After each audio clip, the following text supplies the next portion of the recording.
Let's be honest. You said 2025 was going to be different. Remember that. You promised yourself you'd be more productive, more focused, and finally chase those goals. Has anything changed? Have you made any small amendments at all? Procrastination isn't just about stealing your time, it's about stealing your future. The good news is that these cycles can always stop, and we're going to be finding out why you're having these cycles and why you don't feel like doing anything. But most importantly, we're going to be fixing this issue. First of all, let's call it out for what it is. Procrastination isn't laziness, it's the fear of failing, fear of not being good enough, and fear of starting something that feels too big. Every single time you put off that workout session, that study session, that business idea, you're just reinforcing the habit of avoidance. It's like telling yourself, I'll do it later, but the harsh truth is that later will never come because you don't really want to do it. And I mean, just think about it in the grand scheme of things. How many times have you scrolled through your phone just because you don't feel like working, or you've just binge watched a TV show just because it felt easier or it was comfortable? Every single one of these moments count. And now here we are in 2025 and you're still waiting for the right moment. Here's a quote that's helped me personally by Abraham Lincoln. You cannot escape the reality of tomorrow by evading it today. And he's absolutely right. What he means by that is you're sacrificing long-term goals for short-term comfort. Here's the thing, okay? You're not entirely stuck, you're just in the wrong mindset. Quote unquote secret to breaking procrastination isn't about massive changes. It's just about smaller habits. And for those of you who have read Atomic Habits, you'll know how the quote goes, you do not rise to the level of your systems, but you fall to the level of your habits. All that just means is it's not about wanting success, but building the habits that are actually going to get you there. So in the end, there's 4 ways that I'd go about eliminating procrastination. Number 1 is shrinking your tasks. So you're feeling overwhelmed. Instead of saying I'll write a book, say I'll write for 10 minutes each and every day.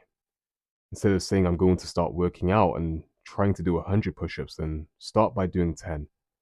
Each of your small wins will build momentum in the long run. Number 2, set clear priorities. All you need to do is choose one thing, focus on it, and give it your undivided attention. Make it your mission.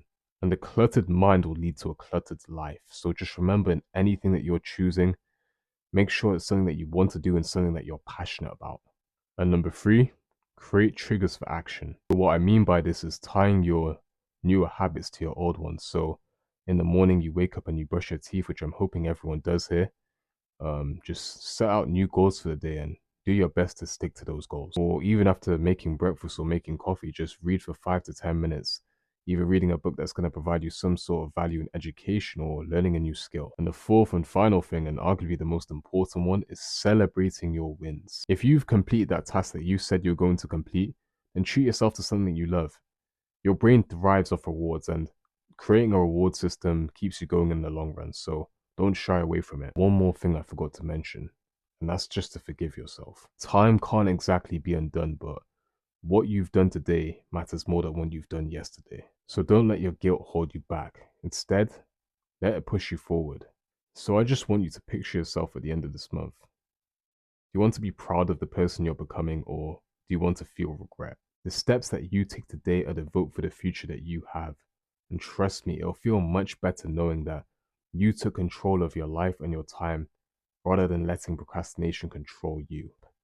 So just remember, this year isn't over. It's only just getting started, but it's just waiting for you to show up. Start small, but start today. Here's just one thing that I'm asking you to do. Just write one task that you've been putting off and just commit to work on it for just 5 minutes every single day. And yes, just 5 minutes. And then you'll be amazed at what happens when you just begin. If this video helped you, then make sure to like, comment, and subscribe. And make sure to share it with someone who needs this message. It's your call. Make it count.